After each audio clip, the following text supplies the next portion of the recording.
On the show, on the fast track, Indian Railways to soon be fully electric. Know more about Mission 100% electrification. More trouble for Joshimath. We tell you about the fresh cracks that have appeared in Chamoli homes. The Prime Minister starts from where he left in the Lok Sabha. Another round of salvo on Congress marks the session in Rajya Sabha. A Hindenburg report fallout. Congress-ruled Himachal Pradesh cracks down on at Adani Wilmar. The company says nothing unusual found in the raids. And being a minority community member in Pakistan is not an easy thing. Pakistan's own human rights body exposes the duplicity of Islamabad when it comes to minorities' safety. This and more with a comprehensive view of India. Top Angle starts right here, right now.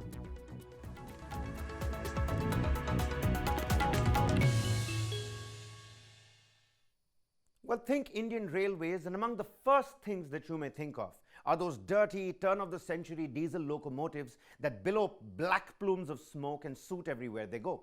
If such a description loosely defines your idea of what the Indian Railways stands for, well, think again. The Indian Railways of today is almost fully electric. Now, in line with its Mission 100% electrification, nearly 3,500 route kilometers have been electrified by the Indian Railways in the year 2022. And by the way, that's roughly the distance between Kashmir to Kanyakumari as the crow flies, or about half of the country's peninsular coastline. For comparison, in the year 2021, only about 2,500 route kilometers had been electrified. That means a nearly 40% year-on-year growth. Now, a fully electrified railway network will not only be a fillip to the country's energy sector, but also significantly reduce its carbon footprint. What's more, it will minimize India's dependency on imported fuel.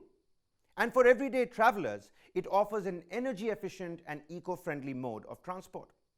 So what does a fully electrified railway network mean for the Indian government? Let's understand. Among others, railway electrification highlights the government's focus on green growth, which Finance Minister Nirmala Sitharaman had laid out in the union budget. And soon as it achieves 100% electrification, India will have the largest green railways in the entire world, which will be another laurel for India when it comes to positive climate action. Moving on, fresh cracks have appeared in land subsidence hit Joshimath town.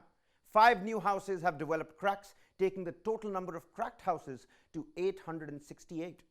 The Chamoli administration, many claim, has finally given in and have reluctantly accepted that there are new cracks indeed. As per the official figures, no cracks appeared since January 20. The residents, though, have been claiming more cracks are appearing in the town. Here is a note of caution. All the new cracks have appeared in Singhdar, thus making it the most dangerous area in Joshimath. Out of the total 181 unsafe houses in Joshimath's 9 wards, more than half of them fall under Singhdar. Cracks started to appear in January when the local administration swung into action. Evacuation and assessment followed. A few of the establishments were demolished as well. But the threat still remains. And for the residents of the holy town, it could be the beginning of a long wait before they return back to their homes.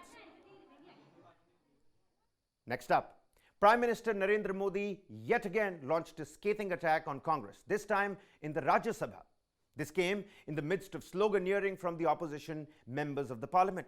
The Prime Minister called the Congress a party that is engaged in tokenism and that it never tried to find permanent solutions issued faced by the nation.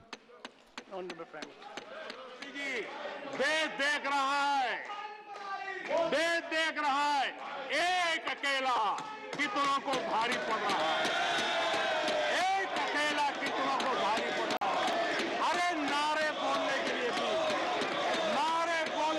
भी उनको बदल करना पड़ता है जो भी ये बोलता है घंटे भर से आवाज की जवाब देना आदरणीय सभापति जी एक कन्विक्शन के कारण चला देश के लिए जीता हूँ देश के लिए कुछ करने के लिए निकला हुआ हूँ और इसलिए ये राजनीतिक खेल खेलने वाले लोग उनके अंदर वो हौसला नहीं है वो ढूंढ रहे हैं बचने का रास्ता खोज रहे हैं. Well, now raids were conducted at Adani Wilmar's office in Himachal Pradesh by the State Excise and Taxation Department over alleged GST fraud. All this amid a political storm over the Hindenburg report. There are allegations that Adani Wilmar Group has not paid the GST for the last 5 years. Himachal Pradesh government run by the Congress ordered the raids at Adani Wilmar's store in Parvanu area. It is reported that the raids continued till late in the night on Wednesday. A joint venture between business conglomerate Adani Group and Singapore-based Wilmar, it operates 7 companies in Himachal Pradesh. Adani Wilmar sells cooking oils and other food products under the Fortune brand. Now, the group in a statement said that nothing was found in the raids. But the raids come at a time when the opposition has been breathing down the centre's neck, demanding a high-level probe into the Adani Group's dealings in India and abroad. The parliament hasn't been able to function of late over the issue, and its daggers drawn between Congress and the centre. Clearly, Himachal Pradesh has drawn the first blood. Moving on. Last week, we had shown you a report by the Centre for Policy Analysis, which said India ranked number 1 amongst 110 nations for its inclusivity measures towards religious minorities. Today, we tell you what is the status of minorities in the neighboring country of Pakistan. The Human Rights Commission of Pakistan has expressed concern over the state of religious freedom in the country. The Commission has found consistent persecution of religious minorities in Pakistan. It also says Pakistan continues to relegate its religious minorities to second-class status. Now, in Pakistan, Hindus, Christians, Sikhs, and Ahmadiyas mostly constitute the minority community. And the bottom line is, they live in fear. Statistics reveal how the odds are stacked up against the minorities in Pakistan. As per the 2021 census, 96% of the total population of 243 million are Muslims. A mere 2.1% are Hindus, Christians about 1.6% of the total population, while the Ahmadiyas constitute a meager 0.2%. Now, the incidents of forced conversions in Sindh have remained worryingly consistent. This has affected the Hindus and the Ahmadiyas the most. Reports of religious minority sites of worship being desecrated make headline day in and day out.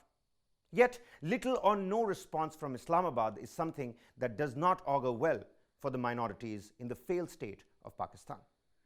On that note, it's the end of this edition of Top Angle. Do check out incisive news analysis and cutting-edge documentaries streaming only on News 9 Plus. Thanks for watching.